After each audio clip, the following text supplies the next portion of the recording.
वही तो। अच्छा अच्छा।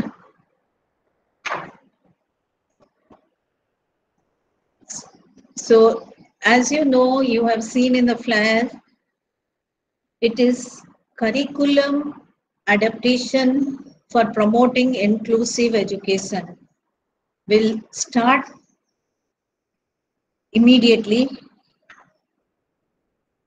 without wasting time, because 12:30 we have to conclude, and before that, after completion of the presentation, I would request anybody wants can put the queries, or you can give during the session. If you want anything, then you please give your question in our chat box. Okay, so let us start with the session. Why the topic is curricular adaptation. We have a curriculum already. What is the need of adapting the curriculum?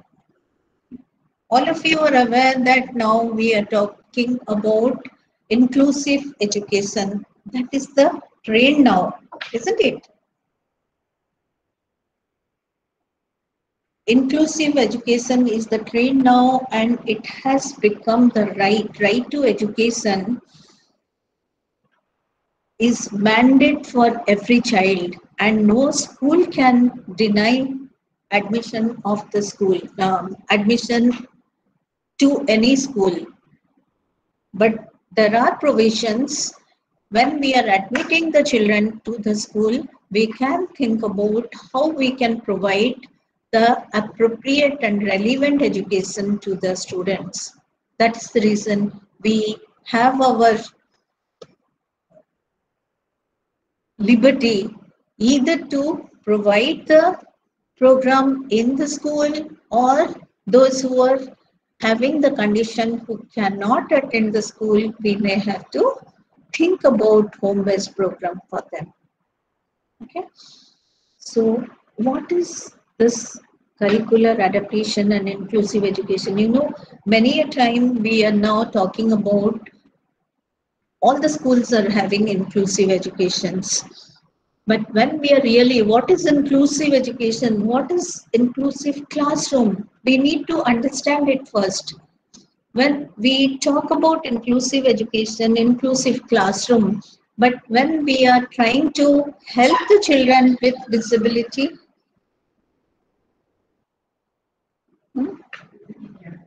PPT नहीं start किया, कर लेंगे ना अभी. So we'll start with the presentation.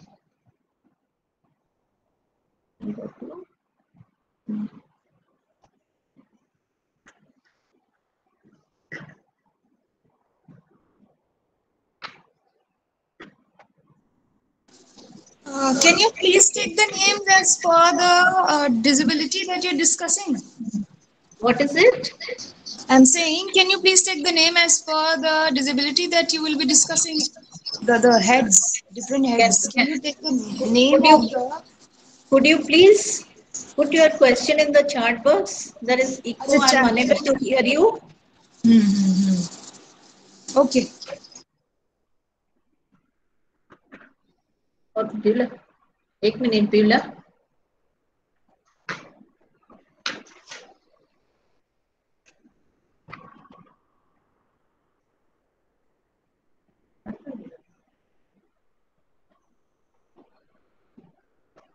All of you are able you able to see the slides? Yes, ma'am. Are you able to see the slides? Yes, ma'am. Yes, madam. Yes, madam. Yes, madam.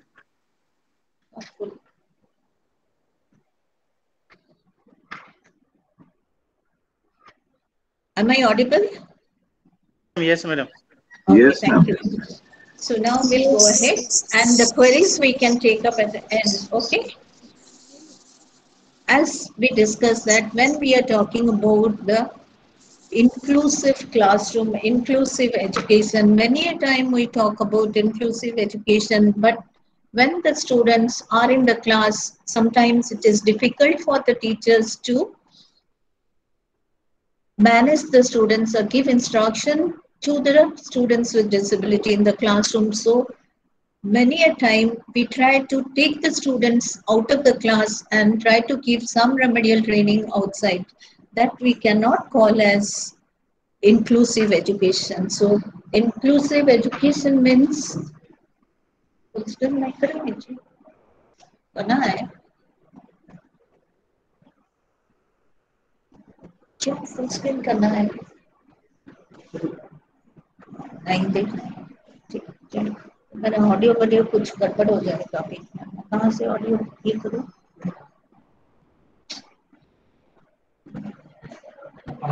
बात करो if there will be any problem you tell them okay.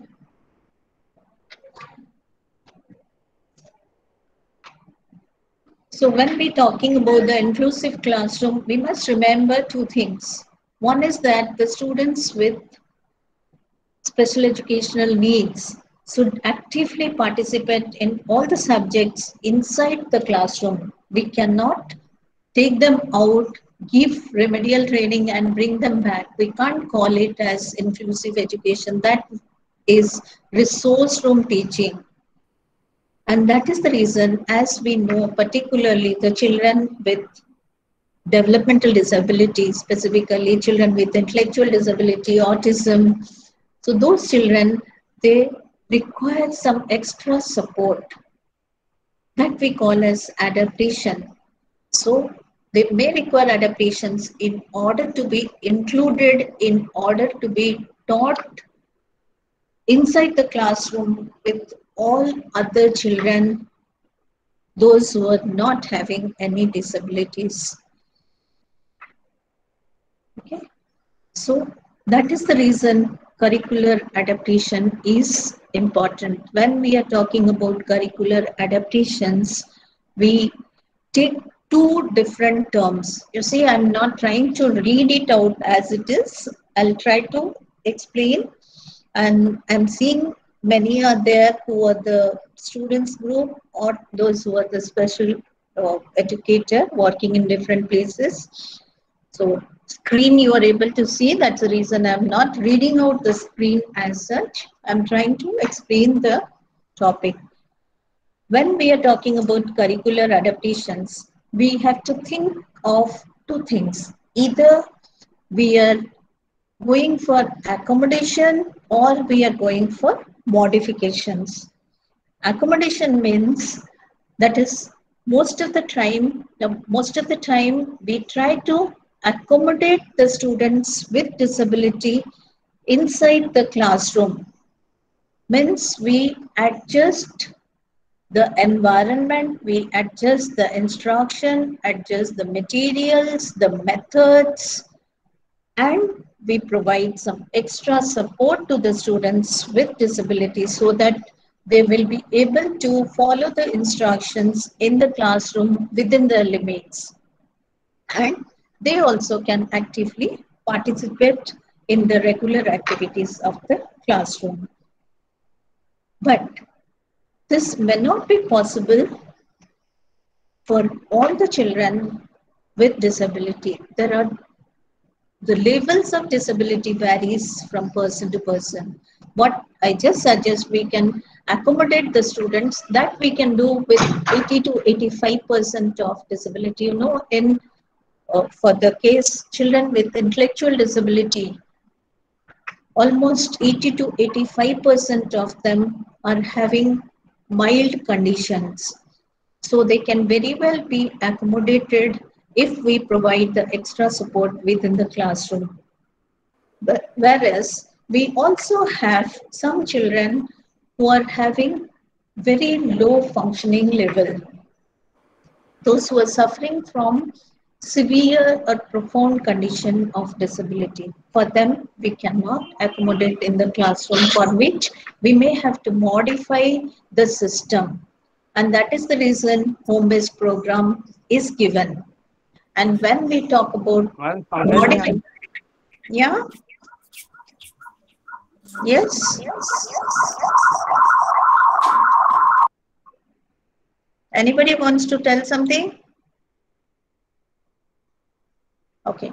when we are talking about curriculum modifications within the curriculum, then also we talk about some of the students who are low among our mild and moderate category of disability, who may not be adjust, may not be able to benefit from whatever accommodations we are giving. So in that case, we have to modify the curriculum for them. So in place of your language class, we may think about arts and craft activities. In place of mathematics, we may think about some vocational activities or the personal skill development, depending on the requirement again. So that is the total modification. Anyway, we'll come to it, how we can modify. And you know, when in a regular classroom we are teaching, usually the teacher gives some common instructions for all the students, and there will be a swing or there will be up and down in the delivery of instructions, but it will be going in a horizontal manner. But when we are including the students with special educational needs, we have to think about multi-level curriculum where the instructions can be given in a vertical manner. That means one at a higher level for the children who are able to cope up with the regular instructions. We may have a next level where the little bit backward, those who are scholastically little bit backward, for them another level of instructions, and maybe a third level of instruction in our vertical line for some children, those who are having different types of disabilities.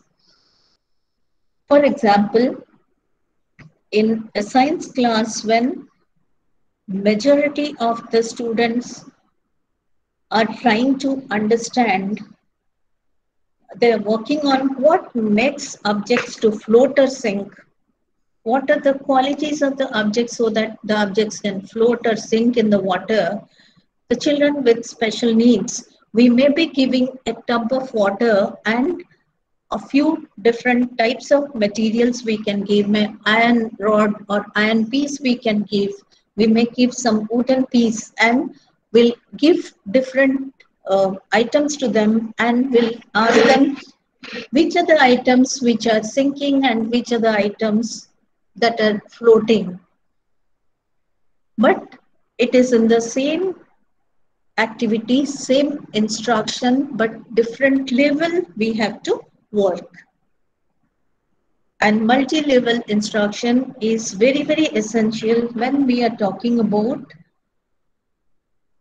including the children with intellectual disability. Okay?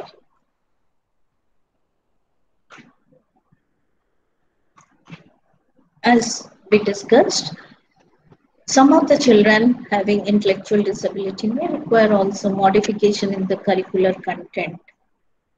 So, what are the modifications which can be done when we cannot accommodate the students? We can think about modifications in the curriculum. Those modifications can be in the form of substitution, omission, or compensation. And when we are talking about modifications in all the areas, the content, the process, the output, both the input, the process, and the output, we may need to modify depending on the level of the students and the level of comprehension of the students. When we are talking about substitution, how we are substituting the materials. You know, for when the instructions we are presenting visually, we are writing on the board, the child who is sitting with visual impairment cannot see the board. So for them, you may provide this laptop with JAWS facilities. We may have to provide braille for written material for them. So we have to substitute the text, substitute the instruction which is presented for the children with different types of disability. And sometimes we may have to omit the content or omit the activity for the children if it is essential for inclusive practices. So those who are complex activity for the children, like at the secondary level, we are giving trigonometry, we are giving algebra. So those problems we may not expect our children to do, and this we cannot substitute. With a calculator, they cannot do the algebraic problem. So for that, we may have to omit those components so that we can easily help the students to be in the class and learn, and in the place something else can be given. So complex activities need to be omitted, particularly for the children with intellectual disability and other categories of developmental disability. And sometimes we may have to compensate. As I already told that many a time our children with intellectual disability or autism, they require some other skills more than the academic activities. They may be required to be trained in the proper personal care training. They should be looked tidy. They should be looked neat and clean so that they'll be accepted. So we may have to emphasize on the personal skill. We may have to compensate with some domestic activities training. We may have to give some vocational skill training so that in the future this may be useful for them. So in that manner, we may have to modify the curriculum. But as far as possible, we try our level best to accommodate the students with disability in the classroom. And if it is not possible, then we can think about modification. Okay. There are 9 different types of adaptations, curricular adaptations. It doesn't mean that we have to adapt the curriculum in all these 9 aspects. We may have the combination of different type of adaptations. One is in the size. You know, when we are giving the text to the students, the class book to the students of class 4 or 5, we are finding that it's a huge lesson with so many components in it. We may find some of the subtitles, subheadings which are given in a particular lesson may not be useful, or the students may not be able to comprehend it properly. So in that case, we may have to reduce the number of subheadings, number of terms which we are giving to the children for learning, particularly with children with ID. This is very important, and those who are practicing in the field, they must have seen that those who are in a regular school and trying to help the children with disability, can I request to mute the mic, please? I'm able to hear some background noise. Can I request for muting?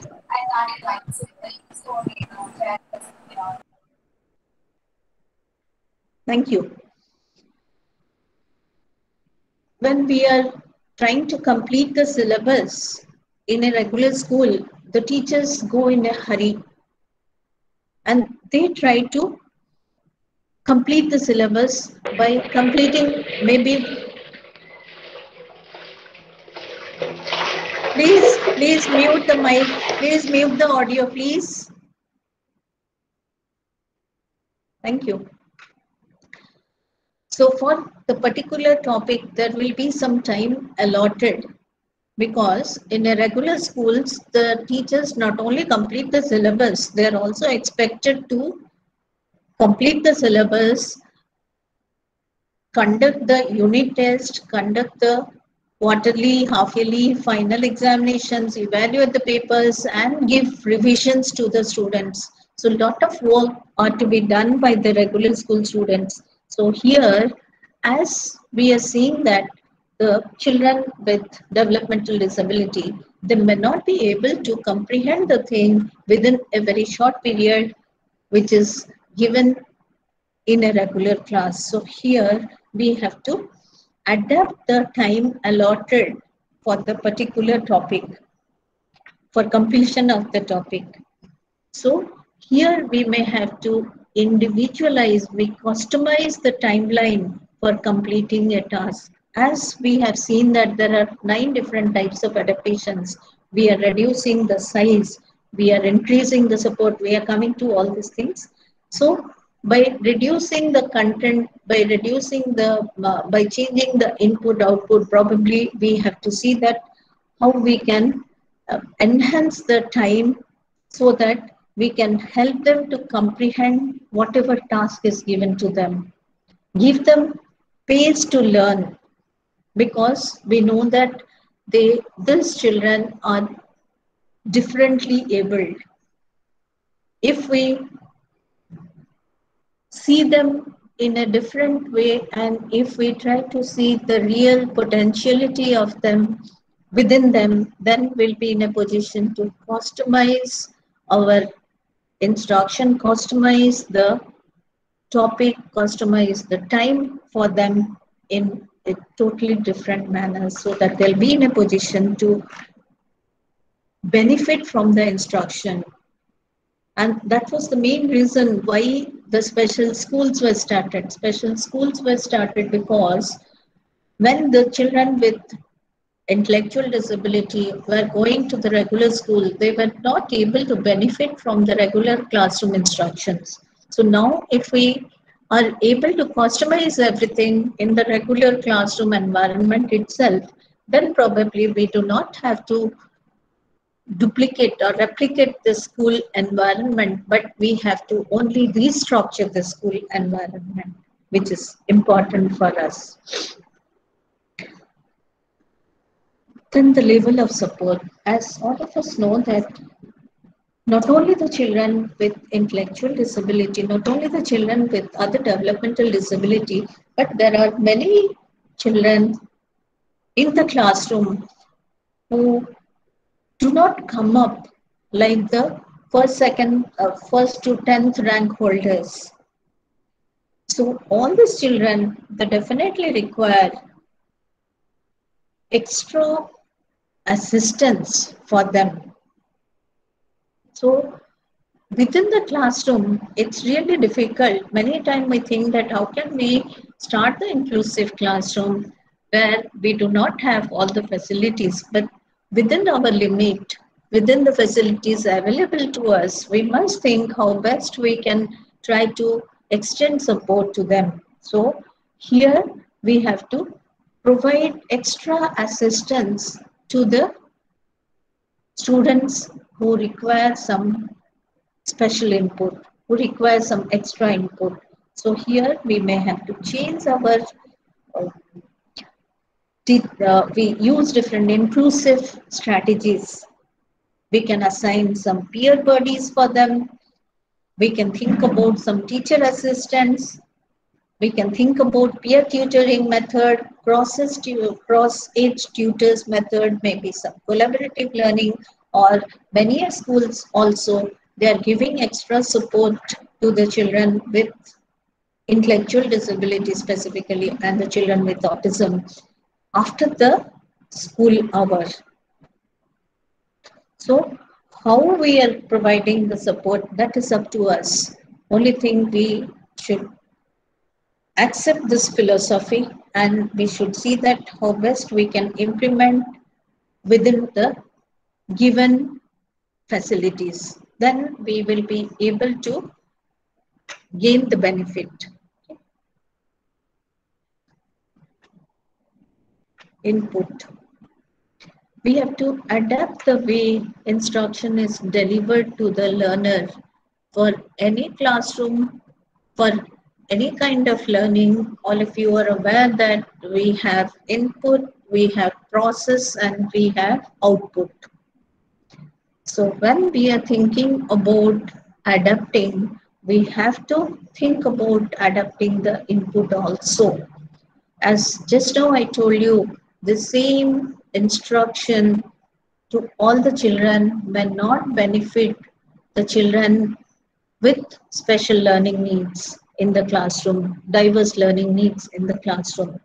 So we have to use different methods to provide the instruction. It is not like taking a book, reading from the book, or writing something in the blackboard.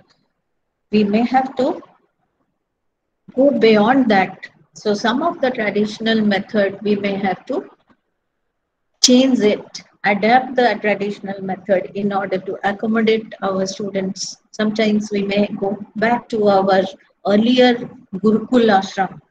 We'll talk about it later. So, you know, when we are providing the instructions, all of you are aware of multisensorial input. So we must provide not only the visual to them, we have to give visual, auditory, tactile. So accordingly, we have to plan our classroom. We have to plan our lesson plan with varieties where all the students will be benefited. And that, as all of you are aware, that that is the basic principle in UDL, which is again a current trend. Okay, so try to give more concrete examples, and many a time we have to give some hands-on activities. And you may be aware that in some states now, primary level, we are completely giving activity-based learning, because when we see, we tend to forget. We cannot remember everything. When we do it by ourselves, we are in a position to comprehend it in a better manner, and at the same time, we can retain the things in a better manner. So let us give more of hands-on experiences and some activities to them through project method, where you can use different inclusive strategies and help them to learn by doing, by learning from their peers, like cooperative learning method. We may have to think about project method, cooperative learning method, where the assignment will be given to the group as a whole. So the team will either succeed or will sink. Together they have to take the responsibility. So in that we can also help the peers to understand the students with disability. They will try to help them, so the empathetic feeling can be developed in the students with non-disability.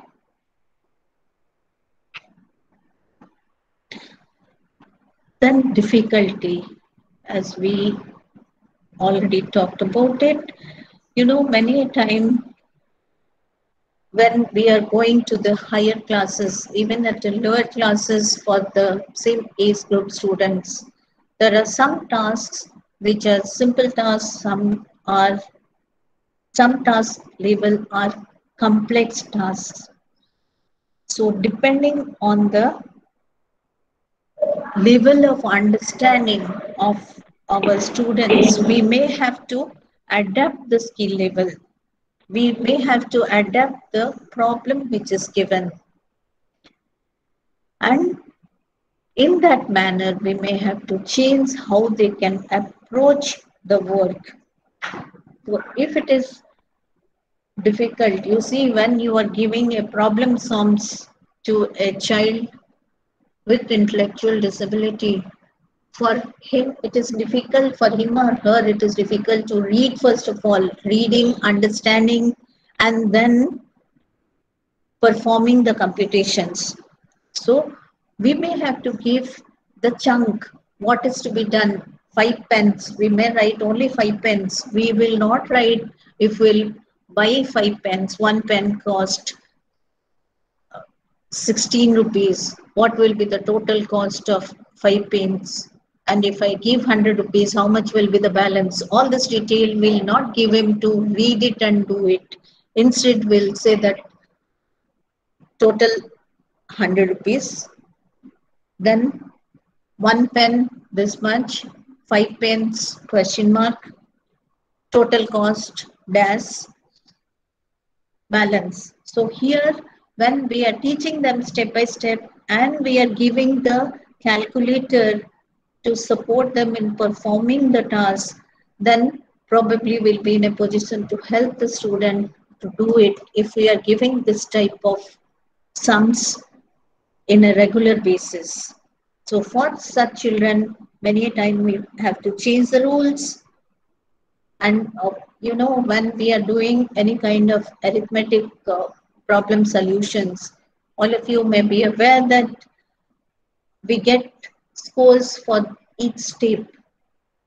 But here we have to individualize the rules.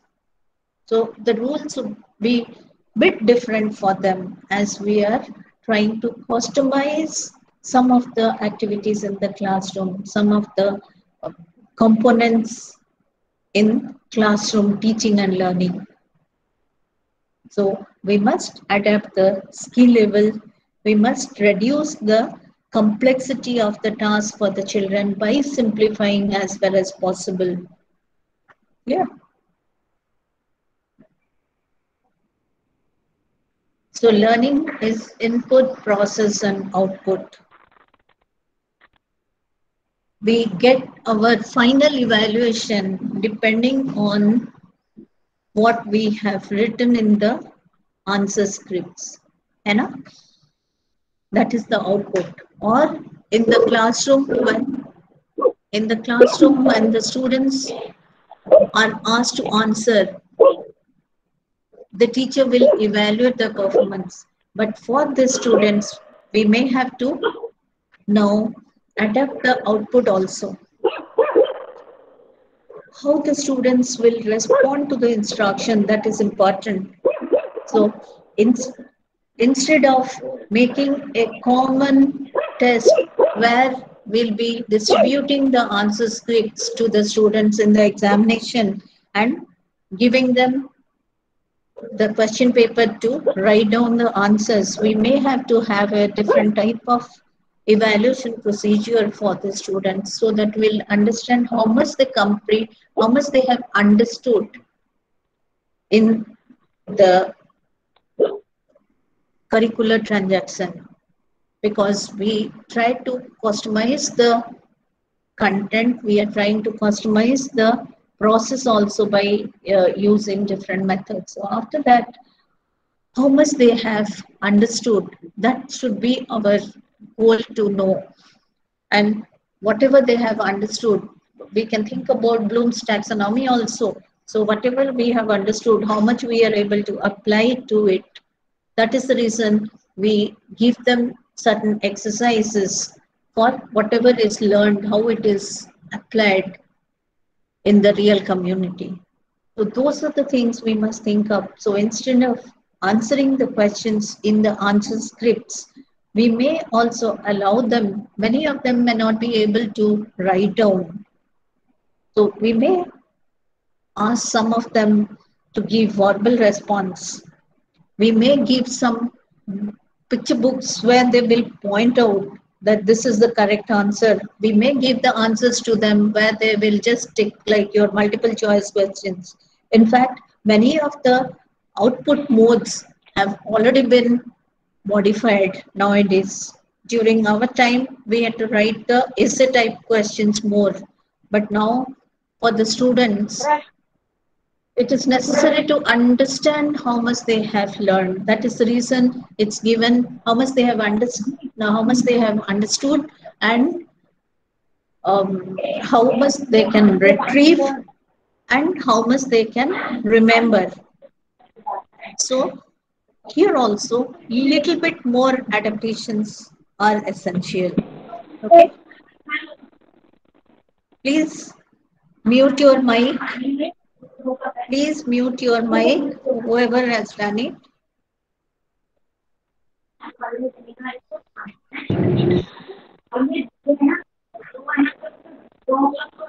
Could you please mute the mic audio? I'm listening some background.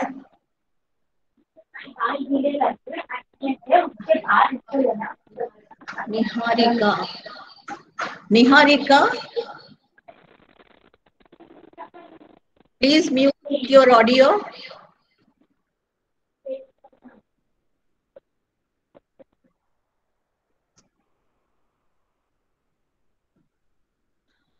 Then comes participation.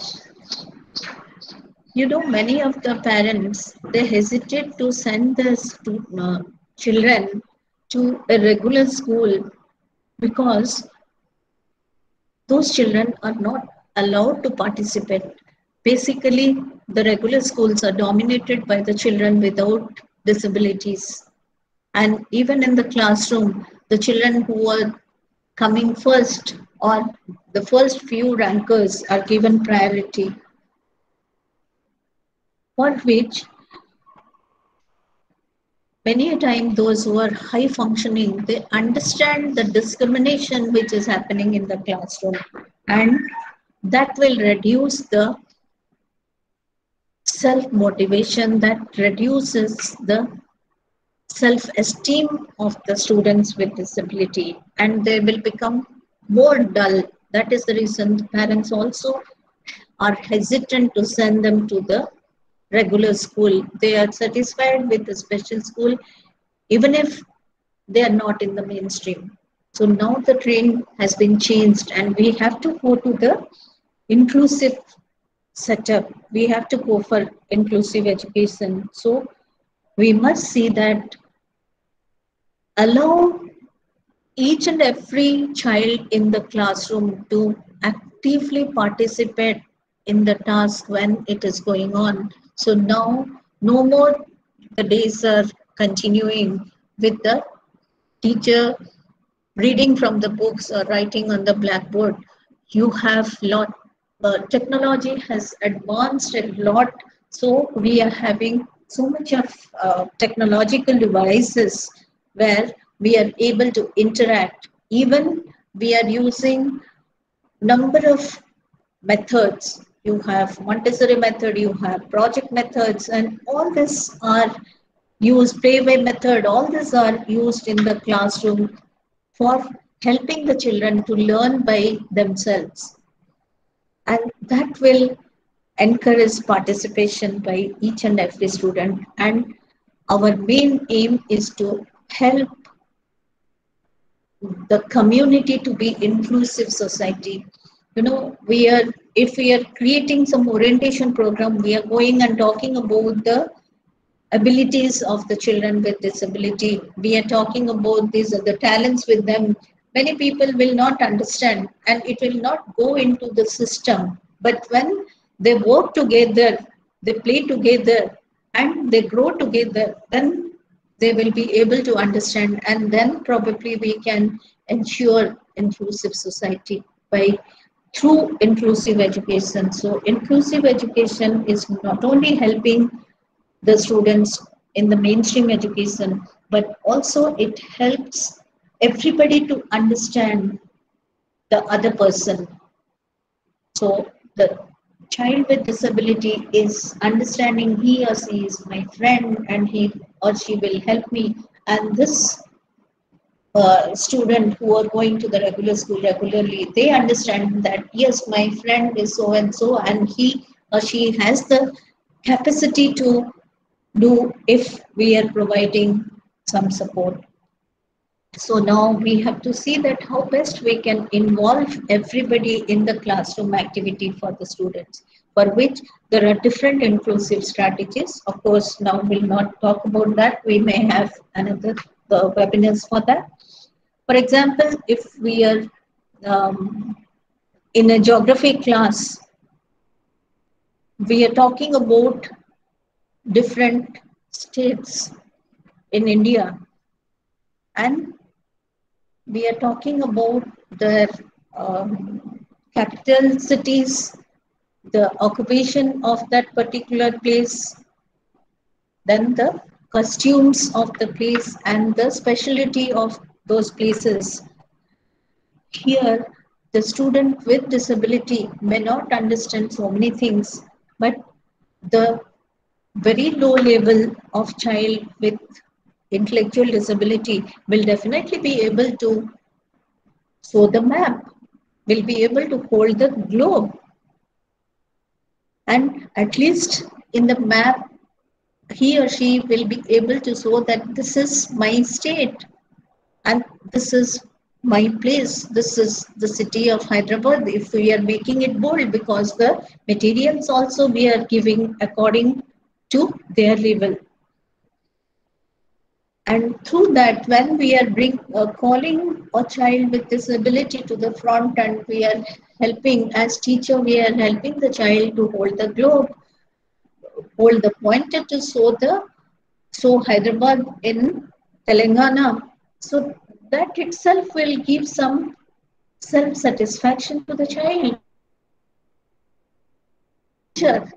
That usually all of us think about, and we think ourselves great. If you can think about your school is, you can think about that when the student is called by the teacher, come to the front and show the entire class the thing, you will explain this, then we feel great about ourselves. So let us give that little bit of satisfaction to our children, those who are in our class, even if they are not understanding the entire thing, the climatic condition, the costume, the occupation, but the minimum thing we can teach by making them involved in our classroom activities.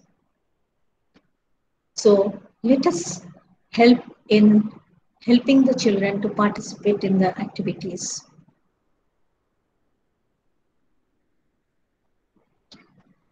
And as all of us know that many a time we may have to adapt the goals. All of us are working in the field. When we are trying to take up any lesson, teach any lesson, we keep some goal for ourselves. We keep some objective. At the end of the class, we must achieve this. So here also, we may have to alternate the objective for them. If we are having the English class, for the children to read the paragraph and answer the questions given down. So at least for the children with disability will show the picture of the content of the paragraph, and there we are asking, so where is the crow? Where is the pot? Where are the pebbles? So this was thing they can be able to do that. So if the objective of one group is to read the paragraph and answer the questions given below, for our children with developmental disability, we may have to have the objective where they can think about, where they'll be viewing the picture of that paragraph, which will be seen, will picturize the paragraph and will ask the different characters in the picture just to point out. So that will be the objective for our children. This much definitely they will be able to do that. And for this, teacher doesn't have to do much. Only for everything we have to have pictures, and that anyway is necessary for adapting the curriculum.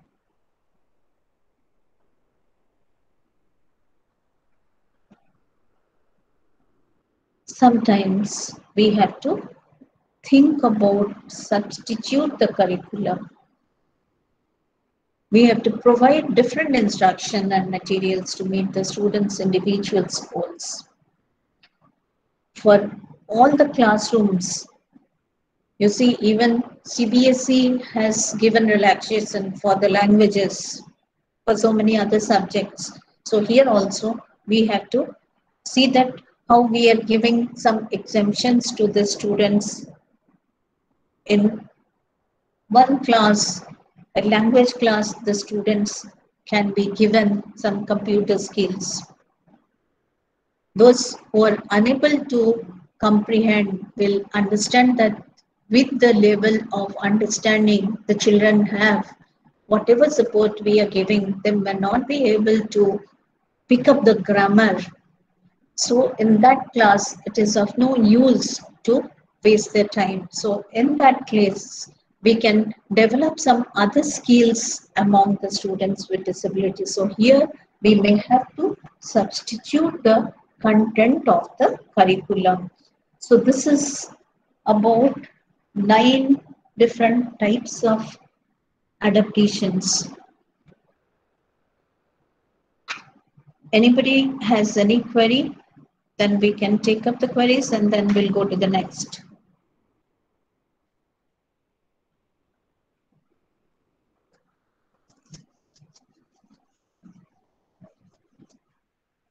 We'll go ahead. Yes. Yes, ma'am. We'll go ahead. Madam. Yes, madam. Yes, madam. Yes. Madam, nine type. Yes. Madam, explain the 9 type of education. 9 type of adaptation.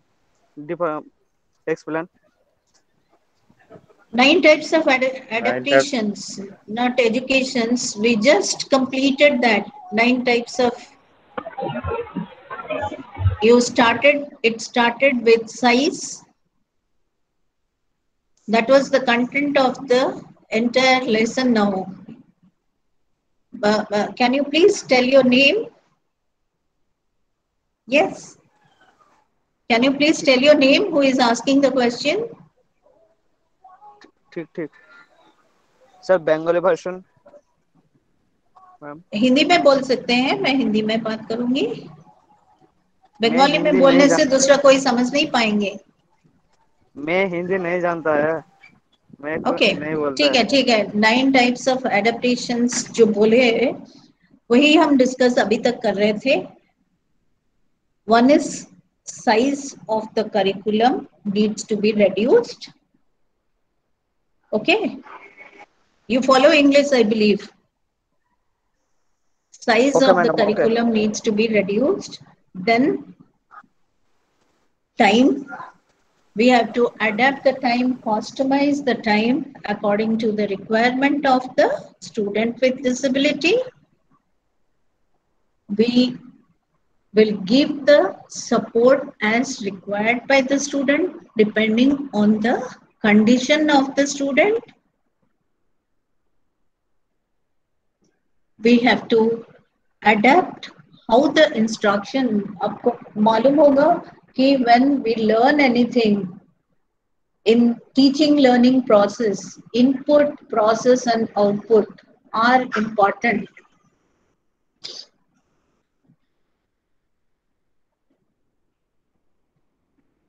Okay, so we may have to adapt the input. We may have to change how we are giving the instruction. As I gave the example, in the classroom, in a regular classroom, usually blackboard में chalk में लिखा जाता है. We used to write in the chalk piece on the blackboard, or sometimes we saw the slides nowadays. But here we may have to give more variety of methods need to be used for transacting the instruction. We may have to use the concrete example. We may have to use different audiovisual aids. We may have to give different activities through which we try to teach them. So input needs to be changed. You can go on counting. We have done size, we have done time, we have done level of support, then input is done, then difficulty level.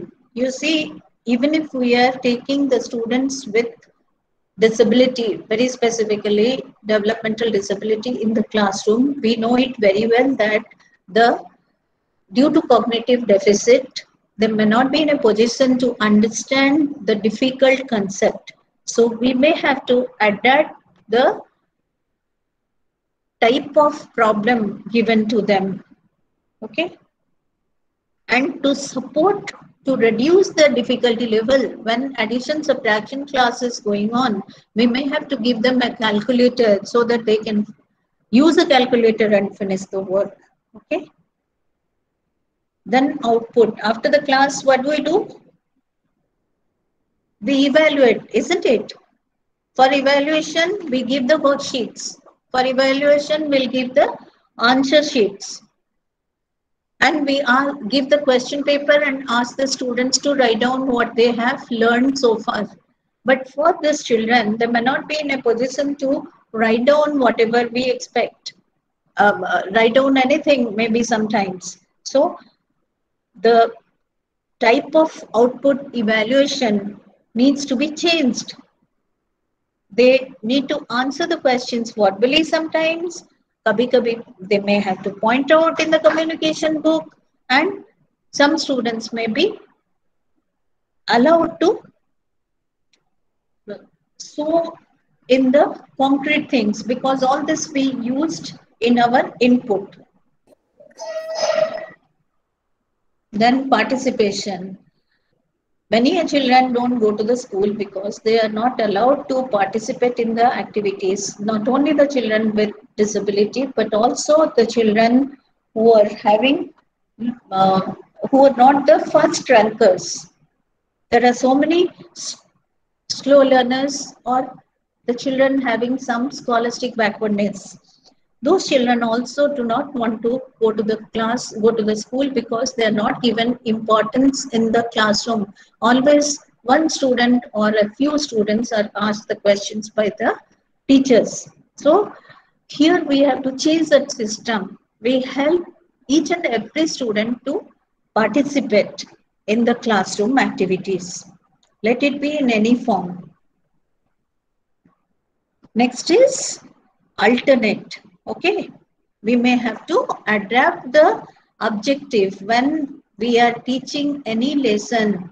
I'm sure you must be writing the specific objective for the lesson. So here we may have to alternate that specific objective for our student with disability. If it is at a higher level for the student without disability, for our students, we have to simplify our objective and try to give that objective. So alternate the goals or outcome expectations. And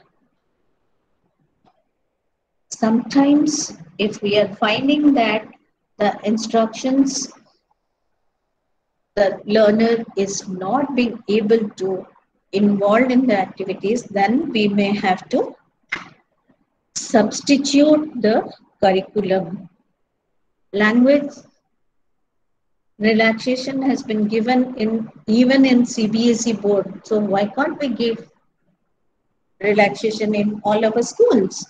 We must give it. So for the language class, the student will go for the other optional subject. He can go for the computer science. He can go for the different vocational streams also. Followed. These are the 9 different types of adaptations. Yes.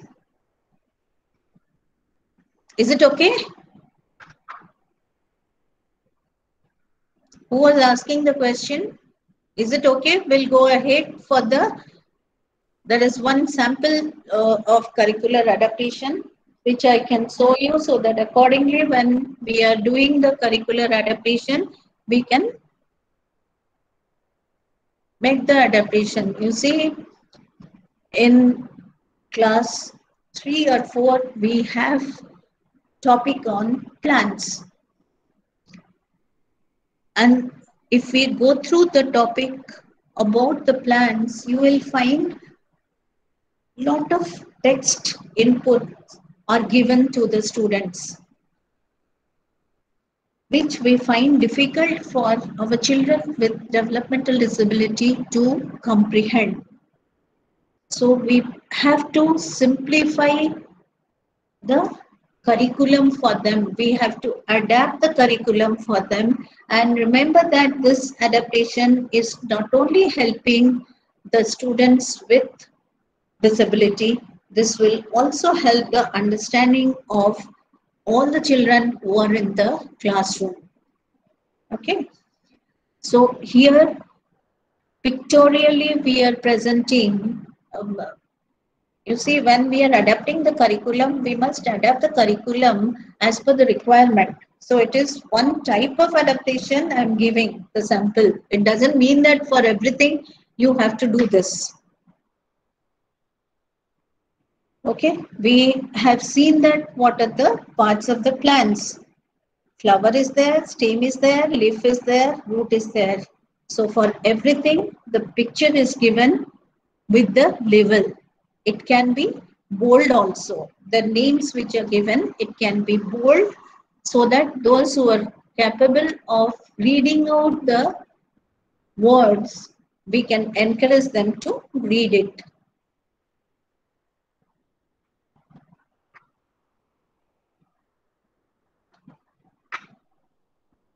One second.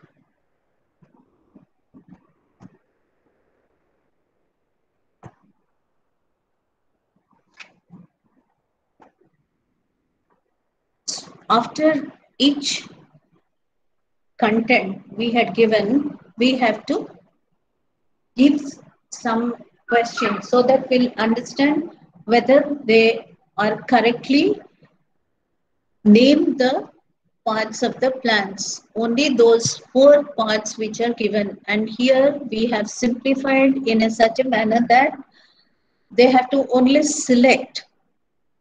If they cannot remember and select from this flower, stem, leaves, roots, then side by side we can again paste the picture which was given, and those who are at matching level will tell them to match. So they simply have to pull the flower and write on this. That is number 2 is flower. Number 1 is stem. Okay, like that for each sample, we are trying to help them in not only giving the input, but also helping them in remembering the thing, giving them time to read it aloud, giving them time to tell what they have understood through the pictures.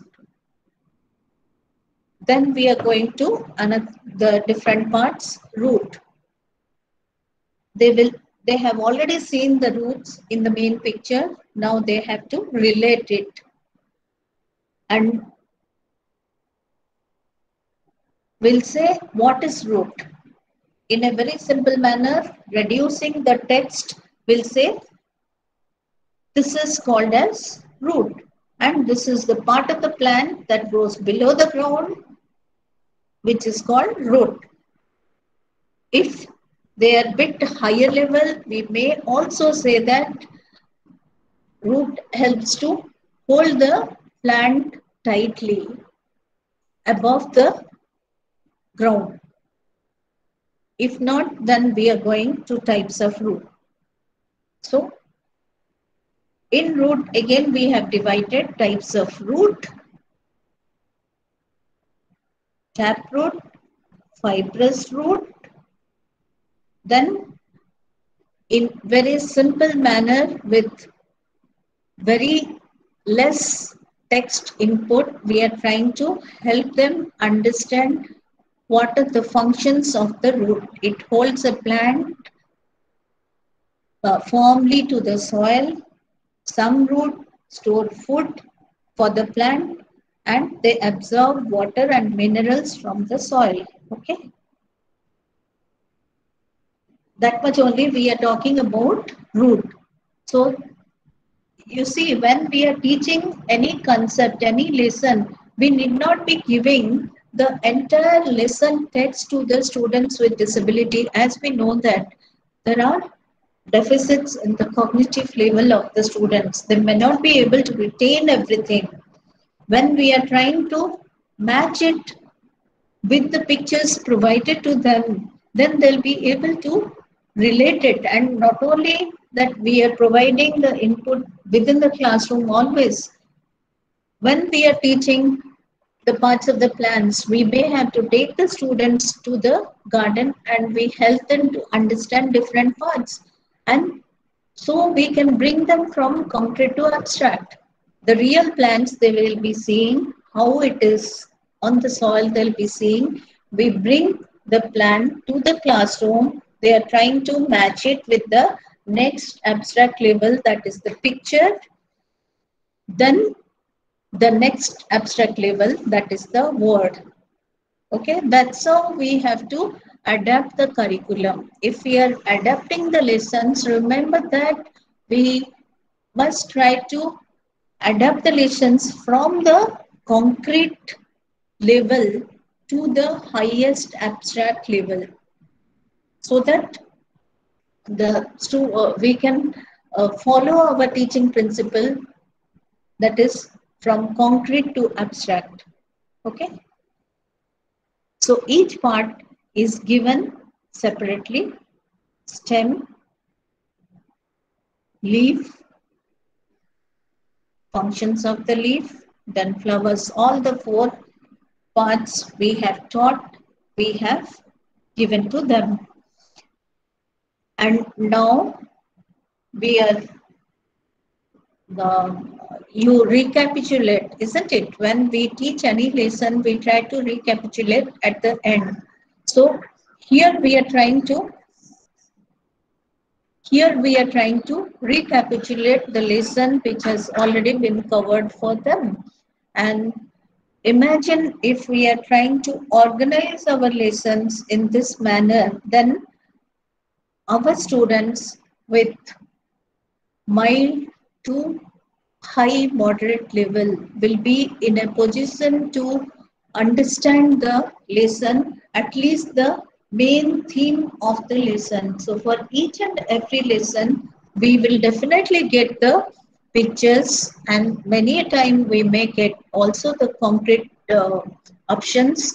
And if we are not getting the concrete options, then sometimes we can think about different method, project method. They will work on a project, global warming. We'll give it to the students, and the high functioning level and low functioning level will be clubbed together. That anyway will come under the inclusive strategies, which we are not covering now. So we can give them in the cooperative method. And remember that when we are teaching all these things to the students in the classroom, we may think about the peer body or peer tutors, so that after the class also, if there is any doubt, it can be cleared. And nowadays, the parents are also so well equipped that after the class, when they go back home, they revise and they try to do the thing. And at the end of the lesson, in order to check the output for the students, we may have to give the evaluation sheet for the students. When we are giving the evaluation sheets, this also from simple to complex. For adapting the curriculum, we have to follow the teaching principles, and through that only we must give the evaluation part also. So we have already learned the parts of the plants. In part of the plants, we are starting with labeling. Then we are giving flowers are important because they make seeds. Roots are important because of what they have already been taught it. So if they cannot do, we may have to go back and try to show them what is it doing. We may allow them to tell verbally what are the functions of the roots, what are the functions of the leaf, and they If they can write single words, probably we can give also the answers in few single words, and they'll be able to select from that. That's how we can evaluate, and this will give us the level of comprehension, what they achieved as a result of teaching the students through this curricular adaptation. Okay. This is a simple adaptation.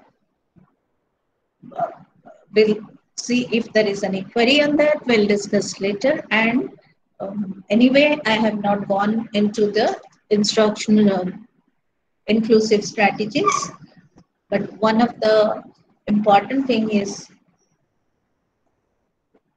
differentiated instructions.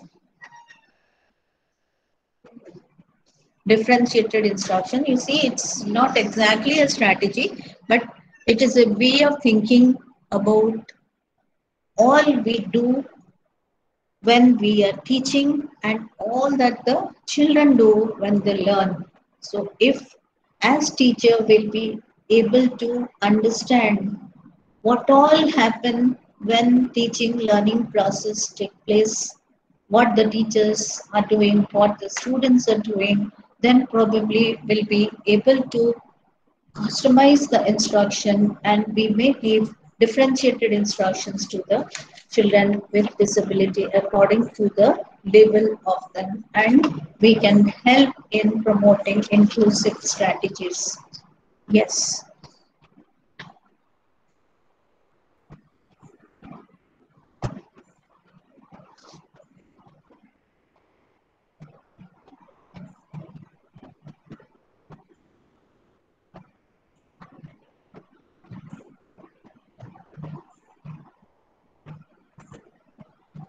I have two questions. Am I audible? Any queries on this? Yes, ma'am.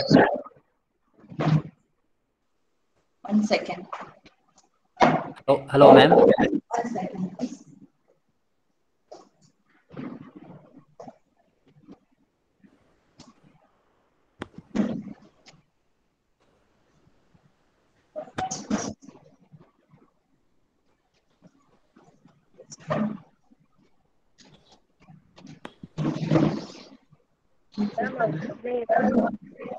I want to go back to the screen.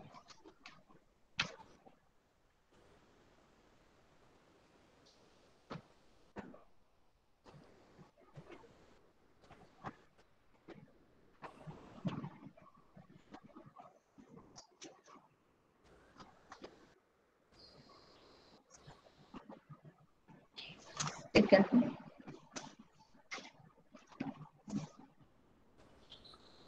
Yes, somebody Hello, wants ma'am. to say.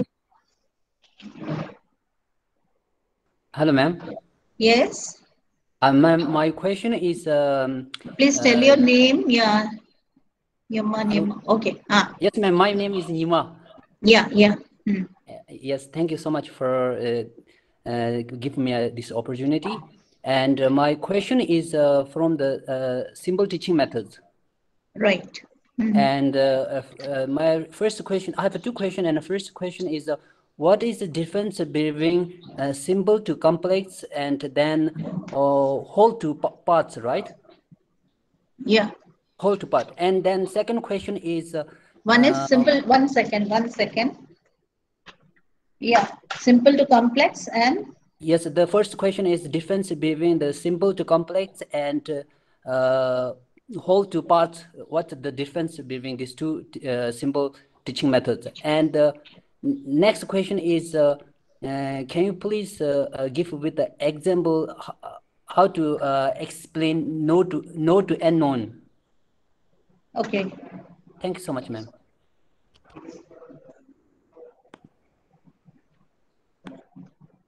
Simple to complex means we must go for the simpler thing. You see, as we have seen in the example, you have seen in the example for the children who are already 6 years, 7 years, 8 years, 9 years, or 10 years, they have seen the plants, isn't it? Yes, ma'am. Yes, ma'am. They have seen the plants, and in the plant, they know that this is a flower. But when it is coming to the book, there we are talking about different functions of the flower, isn't it? In your science book, Yes, ma'am. we are giving what is a flower, what are the different functions of the flower. When we are teaching the children with intellectual disability specifically, that time we cannot start with the function of the flower. Getting my point? Because they Yes, know ma'am. that this is called as a flower. That is very simple for them. And they may be knowing that flowers are of different color, different shapes. Okay? But they may not be knowing how the flower, where from the flower comes. It blooms from the birds. They do not know. Functions of the flower also, like flower has so many functions. From the flower, we may get the fruits, isn't it? And flower, the main function of the flowers is the reproduction. Because of the flowers only, the plants, families can grow. All these things are not known to the students, isn't it? At the beginning, a small kid, you ask, the child will say, this is a flower. Where is the flower? The child will say, will sow. But if we are asking the child, tell different functions of the flower, the child cannot say. And when you are giving the book to the child, you read and you try to understand, particularly the child with intellectual disability will not be in a position to read the book and understand what is written. But when we are explaining, either by showing it, that you see, this is the bird. From the bird, how the flower is growing. You can do it in animated fashion. You can show it the direct birds, and every day you take the child and show the child how it is growing as a flower. Then the child will understand. Then you are also showing that the seeds are there, and when it was sprinkled, then many plants are coming. So only the name of the flower, then we are going to the function. Simple is telling that this is the flower, and complex is these are different functions, reproductory functions of the flower. From the flowers we get the fruits. From the flower we are able to, the flower is coming from a bud. All these things are not known to the child, isn't it? And your question was, what is the difference between simple to complex and whole to part? Yes? Not bird. B-I-R-D, bird, you have written flower is not coming from a bird. It's bird, B-U-D. Flower is coming from the bird.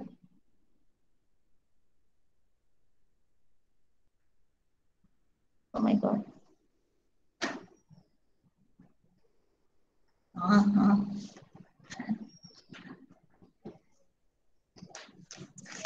Okay. And whole to part. What is whole to part? Whole to part, it's totally different from simple to complex. But even if we are taking the example of the flower, let us say that flower as a whole is a flower. This is the rose flower. But what are the parts of the flower? The child doesn't know the petals. What is this? Flower. So flower will be held through the stem. All these things are not there. So the child knows this is the flower, that much. But the parts of the flower, will be the petals.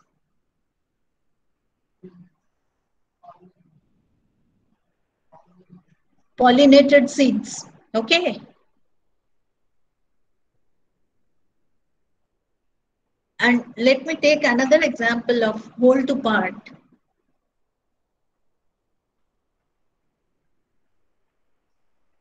When we are taking the example of a cup, for example, cup.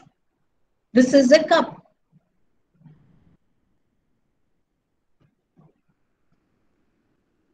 Simple thing, knowing the name of the cup is cup, but the child at very initial stage doesn't know the functions of the cup. Okay. So as the child grows older and older, we are teaching that you can use this cup for drinking milk. This will be cleaned after drinking the milk. Okay. And when we are talking, for example, I'm giving simple things and then we'll go to the other parts also. This cup has, this is the container, this is the handle of the cup. Okay, these are the parts of the cup. Take for example, the face. Face is the whole. When we are talking about the eyes, the nose, the mouth, these are the parts of the whole face. We don't teach the child. We don't start with the eyes, nose, mouth. We start, this is the face. From the human face, we go to the parts of the thing. Similar fashion, because it is always understood and it is easy, it is simple to learn the whole first and then coming to the parts of the thing. Even we follow similar pattern when we are teaching the poems to the children which are there in their books. In the poem, we are usually in the classroom, we read out the poem, the entire poem first. But to make the children understand, we go part by part. But remember one thing, when we go part by part, we must take the meaningful component at a stretch. If we are not taking the meaningful component, then the child will not be able to understand. Did I answer your question or anything? The first question I am asking, simple to complex, whole to part. Yes, ma'am, it's clear. Thank We'll you. go to the next one, known to unknown. Yes, ma'am. Yes, ma'am. With the example. Yeah. Thank you, ma'am. No, why should we go known to unknown? That we must know first. Because if we are giving some bombastic questions to the students initially, the children may not like it. Because for everything we are asking the meaning of compendium. We are asking the meaning of, you tell the meaning of, give some different words. Composition. We are asking the small kids the meaning of what else? Adaptation, what I am talking today. So all modification, accommodation, all these things the children do not know. So if we start asking the children this type of questions, then they will first, they itself, they will get bored and that will lower the self-esteem of the student that I don't know anything. Teacher will say, I don't know. You don't know anything like that. So that self-motivation of the child get reduced. So when we are starting teaching to the children, we must remember that we must start the teaching from the concept what the child is aware of. When we are asking the child to tell what is this, the child may say that it's a plant.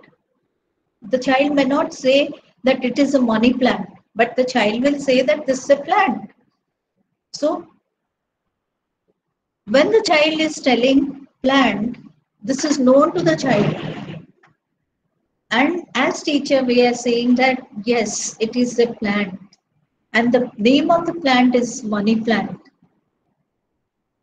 And for this plant, we don't require to do so many things. Even in water it comes, and little bit of soil, if we are giving water is soil, it will come. Then the child, we are starting from known to unknown. We are starting with the plant which the child is aware of. Child is aware of that this is a plant. So we are asking what is it? He is telling it's a plant. We start with yes, it is a plant. So that will encourage the child to go through us in the lesson. And from there, we are going to the unknown thing which the child is not aware of. Then we are saying the root of this plant is holding. This plant has the leaves, it has the stem, it has the roots. And the main purpose of the roots are to hold the plant, then absorb the water and send the water to different parts of the plant. Then we proceed in a sequential manner. Getting my point?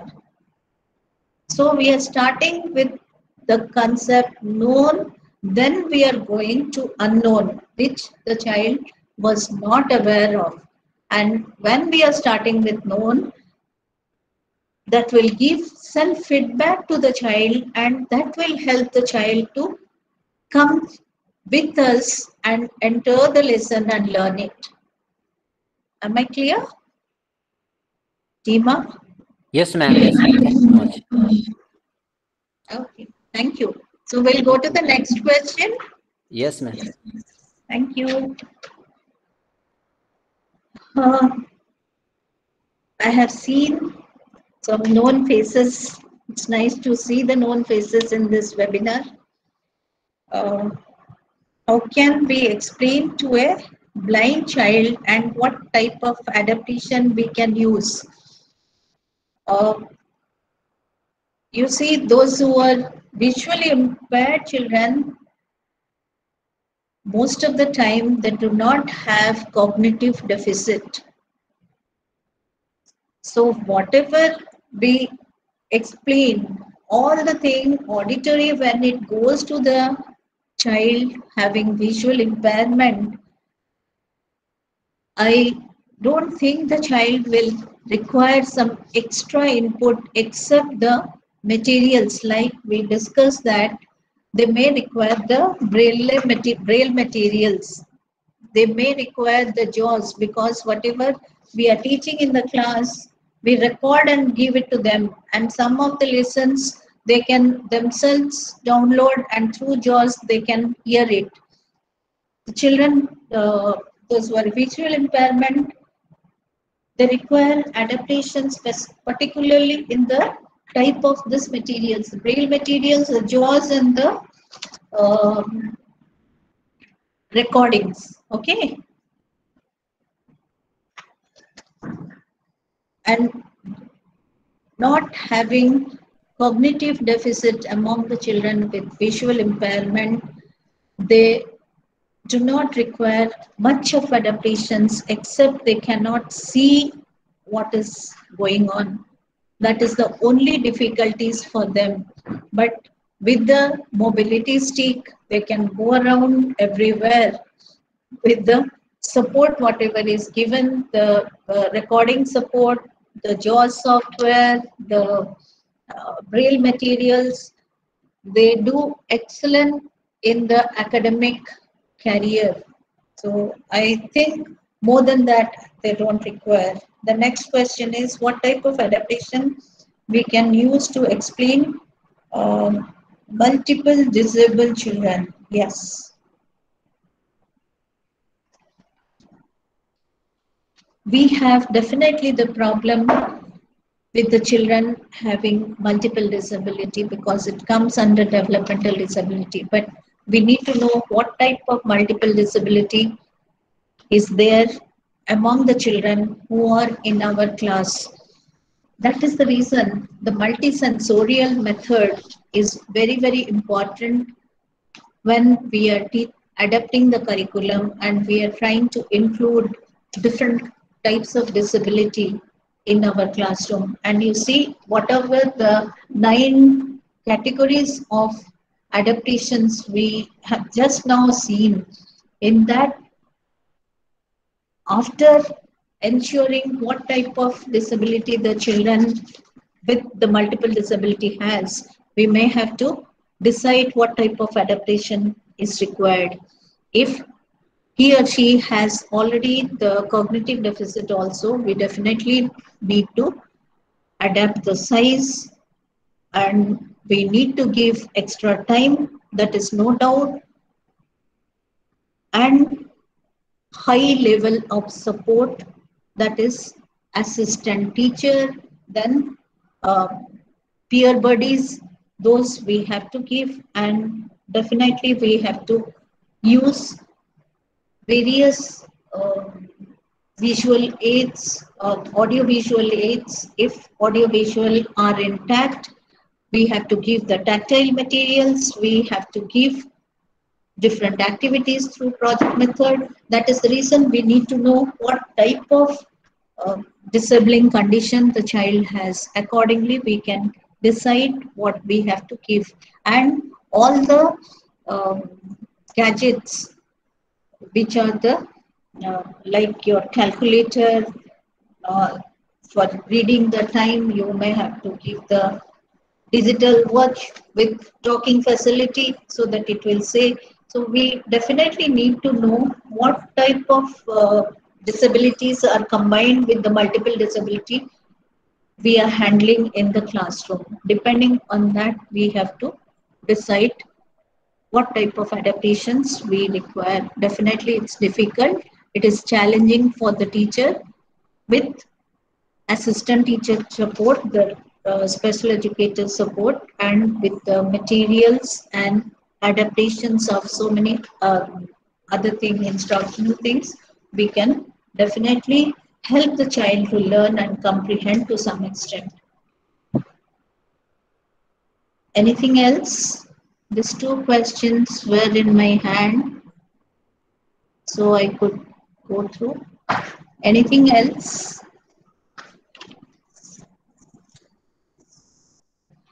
Another question, why is mild, moderate ID kids required to be in an inclusive classroom in first place?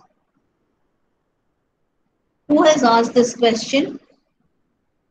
Why is mild, moderate ID kids? Good Yes, afternoon, ma'am. Nivedita, ma'am. Very good afternoon to you. Percy Irani very, here. very good afternoon. Is it your question? That's Okay. right.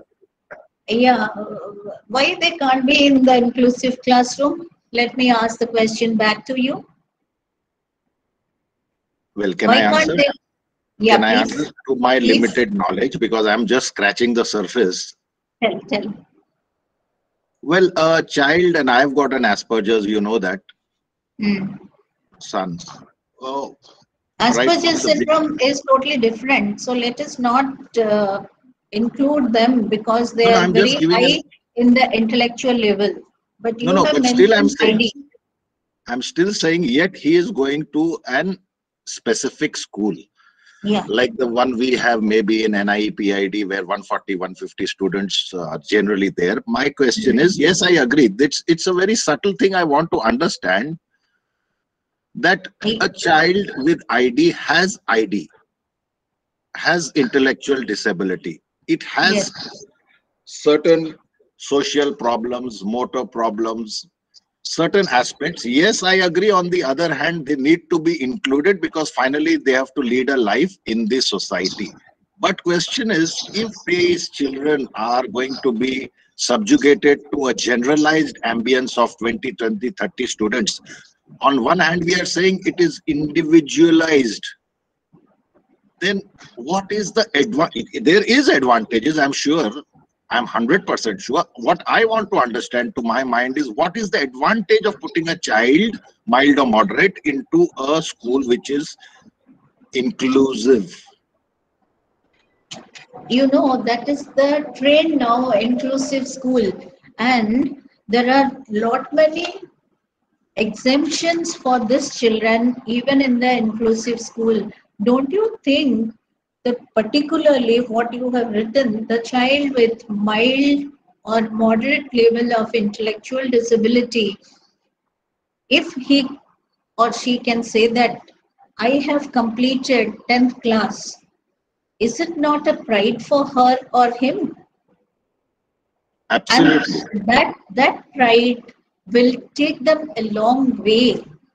And when we are getting the provisions, we are getting the benefits, so much of exemptions government is giving, then why can't we try to place them in the inclusive school? If we really can help them in growing in some academics and vocational skills, there are exemptions in languages, and they had been given, instead of maths, they can take also different vocational streams. If all these are available for them, that means we try to take all these children with disability with us, and we are no more trying to look them that they are disabled. We are trying to see that they are different, and definitely that they have different abilities which we are unable to perceive it. So we need to um, enhance our ability to assess the child, to understand the child's interests, the abilities, the potentialities. And when we are getting the benefits, we are having all the provisions. So let us also allow them to say that I have completed my 10th class. My schooling is over. I'm graduated now from this school. Don't you think it's a matter of pride for them? And on the basis of that, probably they can join different streams. So, why can't we think of inclusive school? 100 years back, probably we didn't have all these opportunities. We were thinking the children with intellectual disability, multiple disabilities, even the children with disabilities, they are not capable of doing anything else. So they were dumped in the asylum, and where they have to, sometimes they were trained in some eating skill and the personal skills. And one fine morning it was found that they're capable of doing something. So with that, they were trained in some domestic activities, some personal care activities. And after that, it was realized that not only domestic personal care activities, they can also be sociable. So that has been included. And slowly it was observed that, yes, if can be taught, they can learn some of the academics, functional academics. So then they were taught that academic activities. That's how the special school concept has come, from the complete residential setup asylum to the special school. And then we thought that they are also human beings. Why can't they be there together with the other children of their age group? So integrated school concept has come. After that, it was realized maybe in some of the academic classes, they can be included in the classroom. Then the resource room concept has come. And now we are going towards the higher level, that is inclusive, the education inclusive school. Everywhere the legislation is going for the children. So why can't we take it to our advantage and try to help the children be in the inclusive school and tell that I have completed my 10th class, my 12th class, I have graduated in leather technology. So, what is wrong in that? I don't understand. So, I Ma'am, can feel we have to change ourselves as per the changing scenario. Okay, ma'am. Thank you. Yes, we'll discuss it separately. One more question I have: what is best teaching strategy for ASD with ID student in inclusive setup, which we use? You know, when we are talking about the children with autism spectrum disorder, with intellectual disability, and very specifically, we have different methods for them, as all of us know that they are very poor in their social skills. So we have method like, and they are very good. They're not at all respond. Many of them don't respond to the verbal instructions. So we give visual instructions to them through structured teaching method. And we know that the deficit is in the social skill. So our aim also should be to enhance their social skills. For enhancing social skills, there are very many methods. You have your social stories. So through social stories we can do, and in a very systematic manner we can give the instruction. We, as teacher, we can spend some time in the flow time method.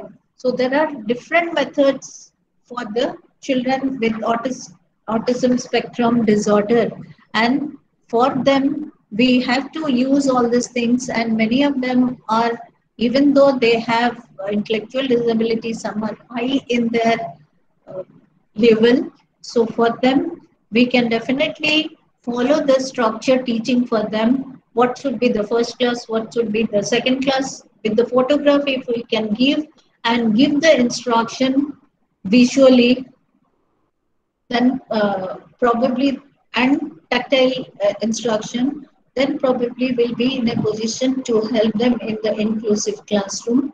Of course, we need the assistant teachers to support the main teacher in the classroom. And remember one thing, inclusive school, we are talking about inclusive education, we are talking about, but with the inclusive school, inclusive education, we cannot completely rule out the provision of special school, because some of our children still require the special support in a special school. But for whomever it is possible, where the parents can give the support, as well as the school is giving the support, and we are getting the good peer group for them, why can't we try to avail? If that is not possible, then we can go back to our special school. And as such, when we are having very low functioning students, those who are having severe and profound disability, though we are saying that we cannot deny admission of the children in the school, we have a different setup instruction for them, that is the home-based instruction. We admit the children in the school, but the instruction will be given at their home to the parents. So in that case, we must strive for the inclusion, but wherever necessary, we have to go resort back to special education, and wherever required, we must also provide home-based instruction. Yes, anything else? Ma'am, I have a question. This is Hema. Yeah. Ma'am, inclusion has come today, I mean, in the recent years, but the schools are already established schools with a good name and all. So if we have to bring about this concept of inclusion, if we bring a special child today in the class 2, so if there are any practices that the school has to adhere to, where the teachers, management, and set of rules for them to bring about change in the environment, ma'am? Because if a new child is brought to the second class today, they should be at least, rest of the students should be at least groomed to accept that particular kid in that particular classroom and accept him and try to mingle. So are there any set of instructions? And also if this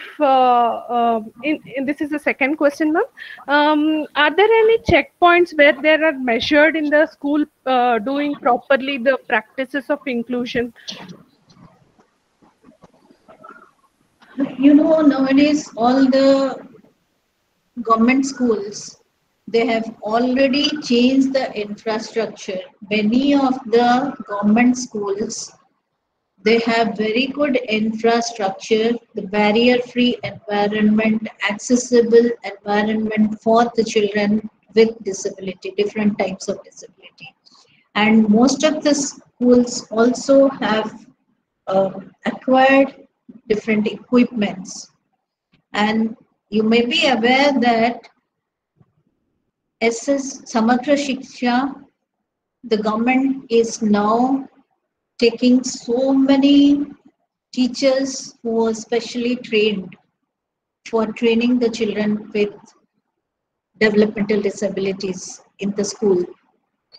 So we are getting the support from the government to change the environment. You see, we are not having the separate building now. We are not constructing the separate building, but within the existing infrastructure, the adaptations, the accommodations are made in order to accommodate the children with disability. So we have to change ourselves with the changed scenario. And when there are so many international and national legislations in favor of including the children in the mainstream, we must take it as a blessing for all of us as special educator, and we must try our level best to take it forward. And whatever the minimum, you see, when don't you think when from the asylum the children came through the hospital setup, residential setup to the special school, there was no problem? Definitely the parents, the teachers then must have faced lot many problems, and that time nobody could think of that these children can achieve so much. Now our students, after getting trained with intellectual disability, they are placed in different places and many good places also. Two of our students are working with Microsoft. Never we thought of that we are in a position to help them in placing in the community like this. They are working in the hotels, and some of the students, they are also managing, you see, different categories of disability. They are together. I had seen recently in, I think, Raipur, Chhattisgarh, there is a setup, a restaurant, very well maintained, well run restaurant, which is completely managed by the persons with hearing impairment, where we have also a few students with Down syndrome's work. So why can't we think of changing our mindset, our attitude, and help them grow together with everybody? You see, all of us, we are the so-called normal population, but all of us are not rising to the same height. Each one is not Bill Gates, isn't it? So we have differences. We have our 5 fingers. All the fingers are different. Still, each finger has a specific role to play. So if we want inclusive society, if you want the society to grow as a whole, I think each one has a role to play, and allow each person to play that role by providing required support. Let us make an attempt when everybody is trying for it. Still, I'm telling you, inclusive school doesn't mean that we are ruling out the possibility of special school. We are not ruling out the possibility of home-based instruction. All will be there, but to the extent possible, we'll try to promote inclusion. Yes? Okay, ma'am. I still have too many doubts, so maybe I will take it up later, ma'am. Sure. Sure. Yes. Anything else?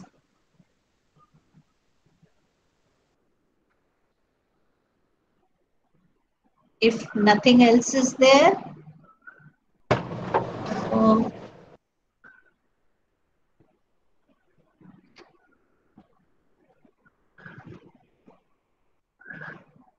can we close the session Ma'am, if nothing is ma'am, there? ma'am, Yes. just want to share my experience. I'm a Sure. special educator from an inclusive. From which place? Yes, ma'am. A special educator working. I'm working as a special educator from an inclusive school in Hyderabad, ma'am. The point is the advantage what the students are getting is being with the regular general education students. They are coping up very fast, ma'am. They see their peers and they learn fast. That is actually the very big advantage of having an inclusive classrooms. There are many students with autism, even severe autism, ma'am, in our school. Yes. So ID students as well. So we have seen a lot of improvement year by year in them, being along with the peers and seeing and imitating the peers, basically. Very correct. Very correct. They are learning many things just by imitation as well. You know, many of this, particularly, it is our general tendency that we learn from our age mates.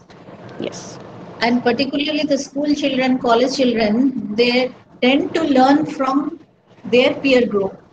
They may not learn it from the teachers, particularly the secondary, higher secondary students, adolescents, and adult group. They will not learn from the teachers like the primary school children, but they tend to imitate, learn from the peer group. So definitely it is advantage.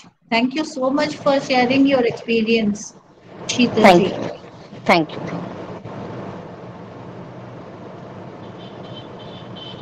Yes, anybody wants?